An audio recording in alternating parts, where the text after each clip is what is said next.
ये श्रृंखला सर्व आत्माओं के पिता परमात्मा शिव के द्वारा उच्चारित महावाक्यों के संकलन पर आधारित है।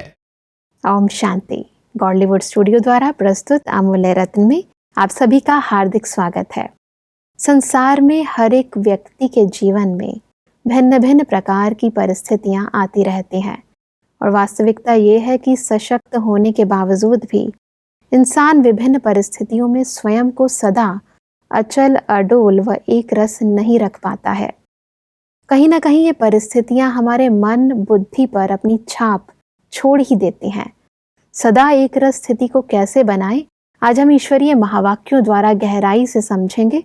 इन महावाक्यों के स्पष्टीकरण के लिए हमारे मध्य हैं प्रजापिता ब्रह्मा कुमारिस ईश्वरीय विश्वविद्यालय के वरिष्ठ राजयोगी शिक्षक आदरणीय राजू भाई साहब। भाई साहब, आपका आज के एपिसोड में बहुत बहुत स्वागत है। ओम शांति। भाई साहब, पिछले एपिसोड में हम बात कर रहे थे 25 जून 77 के महावाक्यों पर, जिसका टॉपिक था पवित्रता की संपूर्ण स्टेज। भाई साहब, महावाक्यों में आगे बढ़ते हैं। परमात्मा कहते हैं कि स्वयं को सदा विजयी अनुभव करते हो, मास्टर सर्वशक्तिवान अर्थात सदा विजयी। श्रेष्ठ पाठधारी आत्माओं का यादगार भी विजय माला के रूप में है। सिर्फ माला नहीं कहते, लेकिन विजय माला। इससे क्या सिद्ध होता है कि श्रेष्ठ आत्मा ही विजयी आत्मा है, इसलिए विजय माला गाई हुई है। भाई साहब, श्रेष्ठ आत्मा और विजयी आत्मा, इन दोनों को थोड़ा स्पष्ट करें। संगम युग पर जितनी हमारे कर्मों में श्रेष्ठता आती जाती है, महानता आती जाती है, उतना ही हम विकारों पर विजयी बनते जाते हैं। तो परमात्मा हम सबको कहते हैं माला का जो गायन है वो माला केवल माला के रूप में नहीं गाई जाती, विजय माला के रूप में गाई जाती है। क्योंकि जो श्रेष्ठ आत्माएं श्रेष्ठ पुरुषार्थ करके संगम युग पर विजयी बनी हैं, उनकी यादगार में विजय माला गाई जाती है, पूजी जाती है जी। तो इसलिए संगम पर हर आत्मा को श्रेष्ठ कर्म करके, श्रेष्ठ कर्म उसको कहा जाता है जिस कर्म में परमात्मा की याद समाई हुई हो जी। तो श्रेष्ठ कर्म परमात्मा की याद में किया जाए और उसमें करके समर्पित कर दिया जाए, तो वो कर्म श्रेष्ठ कर्म है और उस श्रेष्ठ कर्म के आधार से आत्मा विजयी बनती है और विजयी आत्मा विजय माला के अधिकारी बन जाती है। जी। परमात्मा कहते हैं कि किसी भी बात में हार होने का कारण क्या होता है वह जानते हो। हार खाने का मूल कारण स्वयं को बार बार चेक नहीं करते हो। जो समय प्रति समय युक्तियां मिलती, उनको समय पर यूज नहीं करते, इस कारण समय पर हार खा लेते हो। युक्तियां हैं, लेकिन समय बीत जाने के बाद पश्चाताप के रूप में स्मृति में आती, ऐसे होता था तो ऐसे करते। चेकिंग की कमजोरी होने कारण चेंज भी नहीं हो सकते। भाई साहब, ये बात अक्सर देखी जाती है कि अक्सर ज्ञान तब याद आता है जब वो कार्य हो जाता है। इसलिए परमात्मा कहते हैं बार बार उन्हें याद करो, स्मृति में लाओ जी। यूज करो, चेक करो। चेक करते रहोगे कि मान लो आज हमारे पास कोई चीज़ का स्टॉक है, हमने बहुत अच्छी तरह से स्टॉक भर करके रखा है, लेकिन हम बीच बीच में अगर चेक नहीं करते तो हो सकता है कोई वायुमंडल के कारण उस स्टॉक में कीड़े लग गए हों, वो स्टॉक खत्म हो गया हो। रखा तो है, हमें ये पता है हमारे पास स्टॉक, लेकिन जब समय आता है खोल करके देखते हैं तो सब खाली है, खत्म हो गया। तो परमात्मा कहता है हार होने का कारण है जो युक्तियाँ, जो विधियाँ समय पर समय तुमको मिली है, उन विधियों को रिवाइज नहीं करते, चेक नहीं करते। ठीक है, रखी है या समय आएगा फिर कुछ न कुछ गलती हो जाएगी और फिर पश्चाताप करेंगे। जो शस्त्र हैं उनको बार बार देखना पड़ता है, उनमें धार बनानी पड़ती है। मान लो किसी के पास शस्त्र रखे हुए हैं और उसको देख नहीं रहा, चेक नहीं कर रहा है, उसमें जंग लग गई। फिर जब कोई ऐसा दुश्मन आया, कोई ऐसा समय आया, उस समय हमने तलवार उठाई, कोई भाला उठाया, लेकिन उसमें जंग लगी, वो यूज नहीं हो रहा है, यूजलेस है, और उसके बाद जब हार हो गई तो पश्चाताप हो रहा है। तो परमात्मा कहते हैं ज्ञान और योग के आपको समय पर समय बहुत सारे अस्त्र शस्त्र युक्तियों के रूप में मिले हुए हैं जी। लेकिन उनको चेक करते रहो, रिवाइज करते रहो कि मेरे पास ठीक है, और जब ऐसी बातें आए तो उस पर सहज सामना करके विजयी बन जाओ। हार गए, समय पर वो बात याद नहीं आई और बाद में सोचते रहो क्या करूं, मेरे पास इतना ज्ञान था लेकिन मेरे से हार हो गई, तो वो पश्चाताप हो जाएगा। बिल्कुल। परमात्मा कहते हैं कि चेकिंग करने का यंत्र है दिव्य बुद्धि।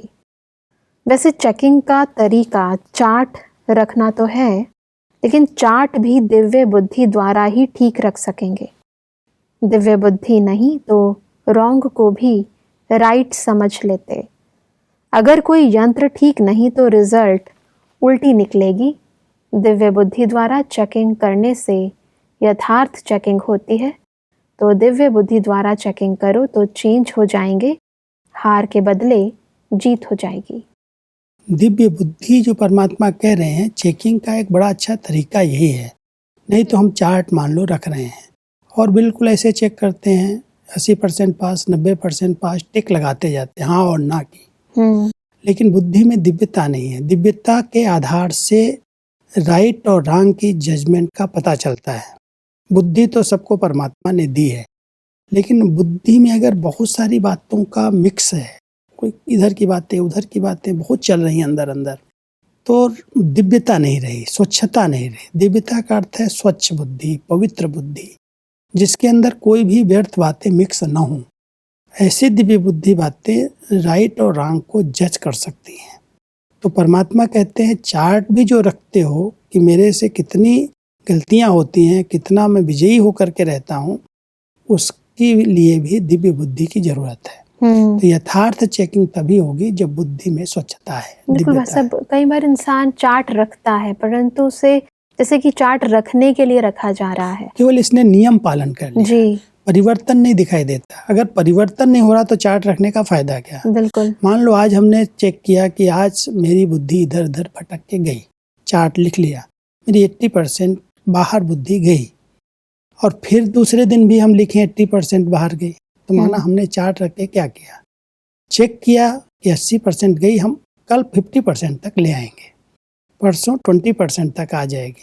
तो जितनी हमारी उन्नति होती जाती है, परिवर्तन आता जाता है, उतना उस चार्ट रखने का फायदा है।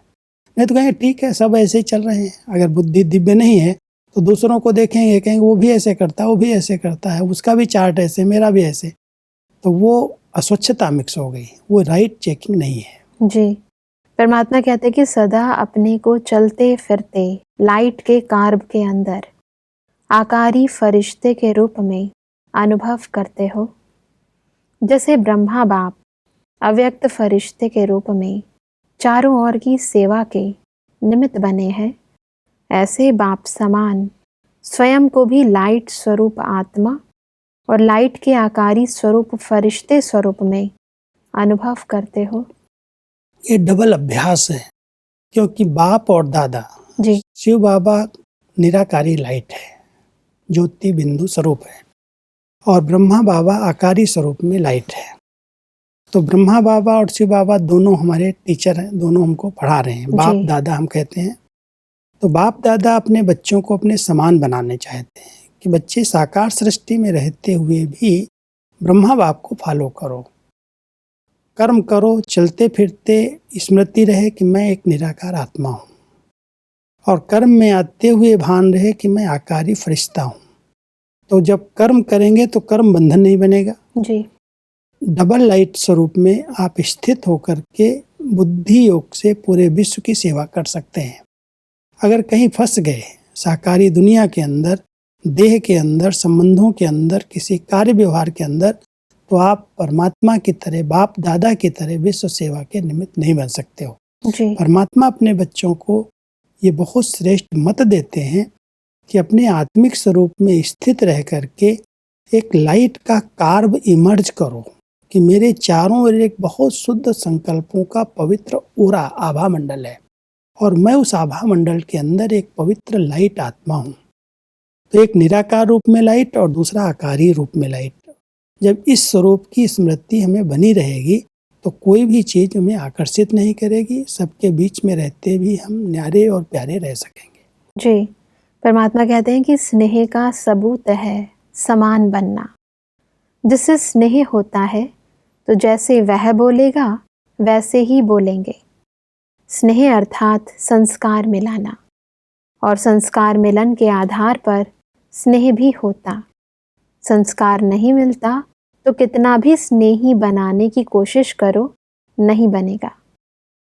परमात्मा कहते हैं कि बाप समान बनना अर्थात लाइट रूप आत्मा स्वरूप में स्थित होना, और दादा समान बनना अर्थात फरिश्ता। दोनों बाप को स्नेह का रिटर्न देना पड़े तो स्नेह का रिटर्न दे रहे हो। वास्तव में स्नेह जिससे होता है ना, उसके साथ संस्कार सहज मिल जाते हैं। जी। तो परमात्मा हम सब बच्चों को कह रहे हैं, अगर संस्कार मिलन, माना जैसे बाप के संस्कार, ब्रह्मा बाबा के संस्कार, ऐसे आप बच्चों के संस्कार हो जाए। स्नेह तो है, लेकिन जब संस्कार मिलेंगे तब वो स्नेह घनिष्ठ होगा, नज़दीक का हो जाएगा।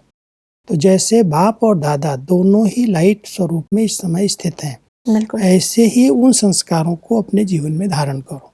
स्नेह है, अब इस संस्कारों को मिलाओ। बिल्कुल, साथ रहेंगे तो संग का रंग अपने आप लगेगा, क्योंकि बुद्धि योग से हमें साथ रहना है। जी। वो आकारी वतन में है, वो निराकारी वतन में है, लेकिन बाप और दादा इस समय आकारी वतन में दोनों अनुभव कराते हैं कि मैं यहाँ हूँ। जी। तो हम बच्चे बुद्धि योग से उस वतन का दृश्य मर्ज करें और उनके बुद्धि योग से उनके साथ रहें। जी। जब साथ रहेंगे तो संग का रंग लगेगा और हम विश्व कल्याण की सेवा के निमित्त बन सकेंगे। जी। ऐसा परमात्मा कहते हैं कि फरिश्ता बनकर चलते हो कि 5 तत्वों से अर्थात मिट्टी से बनी हुई देह अर्थात धरनी अपनी तरफ आकर्षित करती। जब आकारी हो जाएंगे तो यह देह यानी धरनी आकर्षित नहीं करेगी। बाप समान बनना अर्थात डबल लाइट बनना। दोनों ही लाइट हैं, वह आकारी रूप में, वह निराकारी रूप में। तो दोनों समान होना, समान बनेंगे तो सदा समर्थ और विजयी रहेंगे। समान नहीं तो कभी हार कभी जीत, इसी हलचल में होंगे। हार और जीत का यही मूल कारण है कि आत्मा बार बार मिट्टी की देह को धारण करके देह मान में आ जाती है। परमात्मा अपने बच्चों को विजयी बनाने की ये विधि बता रहे हैं कि अगर आप इस देह भान से डिटैच रहो, इस मिट्टी की देह के अंदर रहते भी बार बार लाइट के शरीर में जाने का अभ्यास करो, आकारी स्वरूप में स्थित रहने का अभ्यास करो, तो ये देह की मिट्टी आपको आकर्षित नहीं करेगी। और आकर्षित नहीं करेगी तो कभी भी दैहिक दृष्टि वृत्ति नहीं बनेगी। हार और जीत का मूल कारण है हमें देह अभिमान पर विजय प्राप्त करनी है, विकारों को जीतना है। और विकार की उत्पत्ति हो रही है देह भान में आने से। जी। अपने को मिट्टी की शरीर में प्रवेश होते हैं, मिट्टी की देह समझते हैं और उसी के कारण मिट्टी की देह आकर्षित करती है।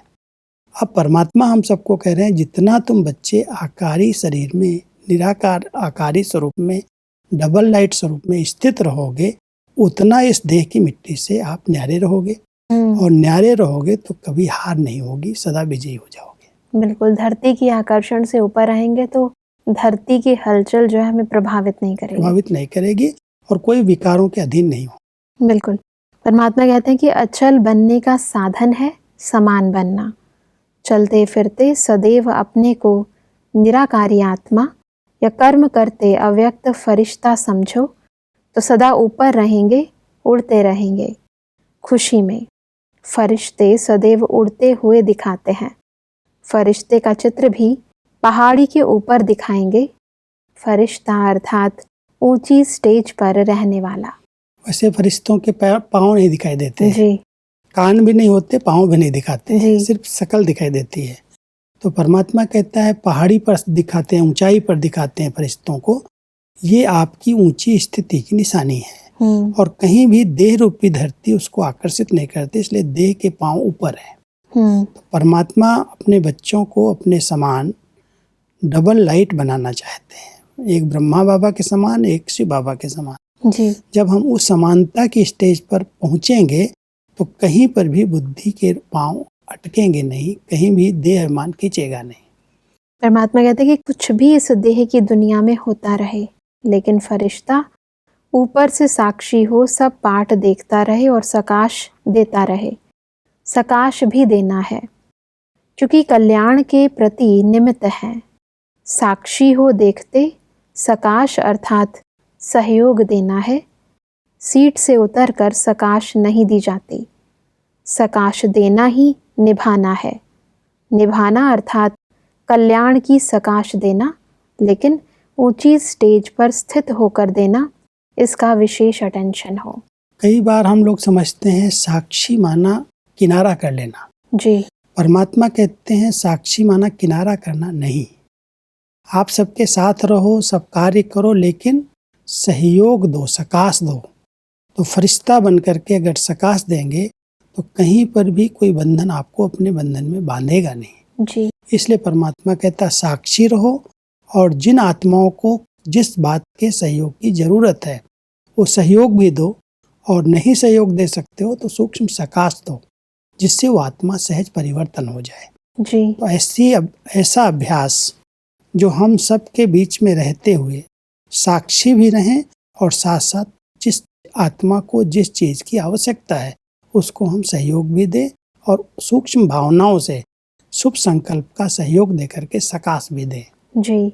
ऐसे आगे बढ़ते हैं। परमात्मा कहते हैं कि महारथियों के मन में जैसे शुरू में जोश था कि अपने हम जीन्स को अपवित्रता से पवित्रता में लाना ही है। पहला जोश याद है, कैसी लगन थी।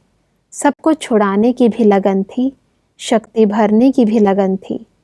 आदि में जोश था कि हम जीन्स को छुड़ाना ही है, बचाना है। अभी ऐसी लहर है, चाहे चलते चलते कमज़ोर होने वाले, चाहे नई आत्माएं जो कि बंधन युक्त हैं, ऐसे को बंधन मुक्त बनाए। इतना जोश है या ड्रामा कह छोड़ देते हो। शुरू में जब स्थापना हुई तो कई कन्याएं माताएं बंधन में थीं। पवित्रता के कारण उनको बांधा हुआ था। उनको आने की, क्लास में आने की, सेवा करने की छुट्टी नहीं थी। तो उस समय बहनें जो स्वतंत्र थी, फ्री थी, उनको बार बार जोश आता था कि मैं अपनी सखी को इस बंधन से छुड़ाऊं। जी। और उसके लिए वो बहुत सारे प्रयास करती थी, कहीं न कहीं से उनको संदेश देना, मिलना, छिप करके भी मिलना। तो एक उमंग उत्साह था कि मुझे इन बंधनों से छुड़ाना है। पवित्रता का जो बंधन आ रहा है उस पवित्र बनाने के लिए कैसे भी करके उनको मुक्त करना है, और उसके लिए युक्तियां रचते थे।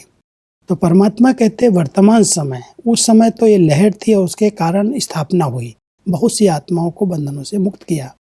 वर्तमान समय की आत्माएं अगर हार खा लेती हैं, कोई बंधन में बंधी हुई हैं, तो क्या आप उनके प्रति ऐसे ही रहम दिल होकर के उमंग उत्साह से उनको उससे छुड़ाते हो, या सोचते हो तो ड्रामा में है, उसको तो ऐसे बंधना ही है?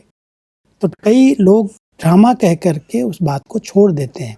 परमात्मा कहता है छोड़ना नहीं है, ड्रामा में जो है वो तो होना ही है, लेकिन आप बच्चों का जो फर्ज है, कर्तव्य है, उसके अंदर उनको उमंग उत्साह दिलाओ, उनको मुक्त करने के प्लान बनाओ, और कुछ न कुछ करके उनको उन बुराइयों से, उन विकारों से, उन बंधनों से छुड़ा करके इस परिवार के अंदर जोड़ो। ये सेवा आप करते रहो। जी। परमात्मा कहते हैं कि कुछ भी सुनते हो तो शुभ चिंतन चलना चाहिए, पर चिंतन नहीं। आपका शुभ चिंतन उन्हों की बुद्धियों को शीतल कर सकता है। आप लोग छोड़ देंगे तो वह तो गए, क्योंकि प्रैक्टिकल में निमित्त शक्तियों का पाठ है, बाप तो बैकबोन है। शक्तियों को कौन सी स्थिति में रहना चाहिए? जैसे देवियों के चित्र में दो विशेषताएं दिखाते हैं, आंखों में मातृ भावना और हाथ में शस्त्रधारी अर्थात असुर का संहार करने वाली। मातृ भावना अर्थात रहम की भावना, और संहार की भावना भी संहार करना अर्थात उन्हों के आसुरी संस्कारों के खत्म करने का प्लान भी हो और रहम भी हो, लॉफुल और लवफुल का बैलेंस हो। ये बैलेंस हमने अपनी दादियों में बहुत अच्छी तरह से देखा। जी। बहुत मात्र स्नेह था नैनों में, लेकिन अगर कोई गलती करता था तो उसके लिए वो शिव शक्ति थी, लाभफुल भी थी तो लॉफुल भी थी। बहुत बैलेंस से सबको गाइड किया। कोई भी श्रीमत की ईश्वरीय नियम और मर्यादाओं का उल्लंघन करके इस पावन भूमि पर नहीं रह सकता। उसके लिए वो लॉफुल थी, लेकिन मात्र स्नेह था, रहम भावना भी थी। उनको पहले सिखाना, समझाना, उनको गाइड करना, हर प्रकार की पालना देना, जिससे उसकी आसुरी वृत्तियाँ चेंज हो जाएं। जी। तो परमात्मा कहते हैं देवियों के चित्रों में ये 2 निशानियाँ दिखाई गई हैं।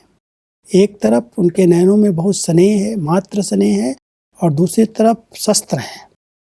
तो शस्त्र से असुरों का संहार किया, असुरों का नहीं किया, लेकिन उनकी आसुरी वृत्तियों का किया। तो किसी के अंदर अगर कोई कमी, कमजोरी, संस्कार ऐसा दिखाई देता है जी। तो उसको समाप्त करने के लिए आपको शक्ति स्वरूप बनना पड़ेगा। जी। लेकिन अगर वो आत्मा फिर से इस मार्ग के अंदर और आगे बढ़ सकती है, उसको उठाने के लिए, उसको चलाने के लिए बहुत रहम दिल। ऐसे नहीं ये है ही ऐसा, कई लोग ऐसा कह करके उसको छोड़ देते हैं, ये है ही ऐसा, ये तो कभी सुधरेगा ही नहीं। तो परमात्मा कहता है आपकी शुभ भावनाएं कहाँ गई? जी। ऐसे शुभ चिंतक वृत्ति रखो कि ताकि आपकी शुभ चिंतक वृत्ति से, शुभ भावना के आधार से वो आत्मा फिर से आगे बढ़ जाए। कोई आसुरी संस्कार है भी वो समाप्त हो जाए। जी। तो ये दोनों शक्तियों का बैलेंस चाहिए। बिल्कुल। भाई साहब, परमात्मा कहते हैं कि यह जो कमजोरी की लहर है, यह ऐसे नहीं कि विनाश के कारण प्रत्यक्ष हो गए हैं। कमजोरी बहुत समय की होती, लेकिन अभी छिप नहीं सकते। पहले अंदर अंदर गुप्त कमजोरी चलती रहती, अभी समय नजदीक आ रहा है, इसलिए कमजोरी छिप नहीं सकती। राजा बनने वाले, प्रजा पद वाले, कम पद पाने वाले, सेवाधारी बनने वाले, सब अभी प्रत्यक्ष होंगे। अंत में जो साक्षात्कार कहा है वह कैसे होगा? यह साक्षात्कार करा रहे हैं। बाकी ऐसे नहीं है कमजोरी नहीं थी, अब हुई है, लेकिन अब प्रसिद्ध रूप में चांस मिला है। जब अंतिम समय आता है तो हर एक अपने आप को स्वयं को प्रत्यक्ष करता है। जी। तो परमात्मा कह रहे हैं कि ये अंतिम समय अभी समीप आ रहा है। जी। इसलिए किसने कितनी पढ़ाई की है, कौन किस पद को प्राप्त करेगा, जी। उसके चलन से, उसके जीवन से अपने आप में प्रत्यक्ष हो जाएगा। जी। ये राजा बनने वाला है, प्रजा बनने वाला है, साहूकार बनने वाला है, दास दासी बनने वाला, हर एक अपने आप को इस समय प्रत्यक्ष करेगा। और जो कमजोरी उसने छिपा करके रखी है वो कमजोरियां भी बाहर आएंगी, वही संस्कार बाहर आ जाएंगे। अब छिपेगा नहीं, क्योंकि अंत समय आ गया है। तो अंत समय में जैसे कोई बीमारी अंदर होती है तो बाहर आ जाती। परमात्मा कहते हैं अब वो समय है, हर चीज अंत काल में अति की ओर जाएगी। जी। क्योंकि बिना अति के अंत नहीं होता और बिना अंत के आदि नहीं होती। जी। तो अब जो कमजोरियां, संस्कार, स्वभाव अंदर छिपे हुए थे, अब सब अपना अपना प्रत्यक्ष करेंगे और अंतिम समय में सब प्रत्यक्ष करके फिर पश्चाताप करेंगे और फिर परिवर्तन हो जाएगा। बिल्कुल भाई साहब, आज हमने बहुत ही गहराई से समझा कि हम अपनी स्थिति को कैसे एक रस, अचल, अडोल बनाएं और अपनी स्थिति द्वारा कैसे विभिन्न परिस्थितियों पर विजय प्राप्त करें। भाई साहब, स्पष्टीकरण के लिए आपका बहुत बहुत धन्यवाद। दर्शकों, आज के एपिसोड में हमने समझा कि हमें अपनी दिव्य बुद्धि द्वारा अपनी कमजोरियों को चेक व चेंज करना है। परमात्मा ने कहा कि स्नेह का रिटर्न है समान बनना। परमात्मा के समान अपनी स्थिति को लाइट अर्थात आत्मिक बनाना है और ब्रह्मा बाप समान अपने फरिश्ता स्वरूप स्थिति में स्थित रहना है। परमात्मा ने कहा कि हमें लव और लॉ, स्नेह और शक्ति का बैलेंस रख सभी का शुभ चिंतक बनना है। दर्शकों, आज के एपिसोड से संबंधित यदि आपके मन में कोई भी प्रश्न है तो आप हमें ईमेल कर सकते हैं। हमारा ईमेल आईडी है amulyaratna@godlywoodstudio.org। अगले एपिसोड में एक और अव्यक्त वाणी के साथ आप सभी के समक्ष हम फिर हाजिर होंगे।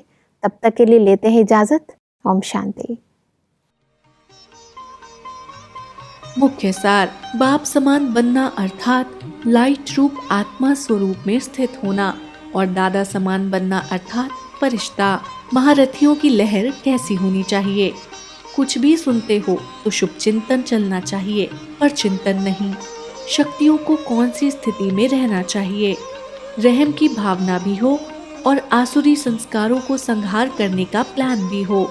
समाप्ति का समय होने के कारण हर एक की वैरायटी कमजोरियां प्रत्यक्ष होंगी। ऐसे समय में भी कल्याण की भावना हो। अधिक जानकारी के लिए संपर्क करें Amulya Ratan Godlywood studio, Manmohini Van, Shantivan post, Abu road 307510, district Sirohi, Rajasthan. Email ID है amulyaratn@godlywoodstudio.org। इस श्रृंखला को प्रजापिता ब्रह्मा कुमारीज ईश्वरीय विश्वविद्यालय के सेवा केंद्रों पर क्लास में नियमित रूप से चलाने के लिए गॉडलीवुड स्टूडियो से संपर्क करें।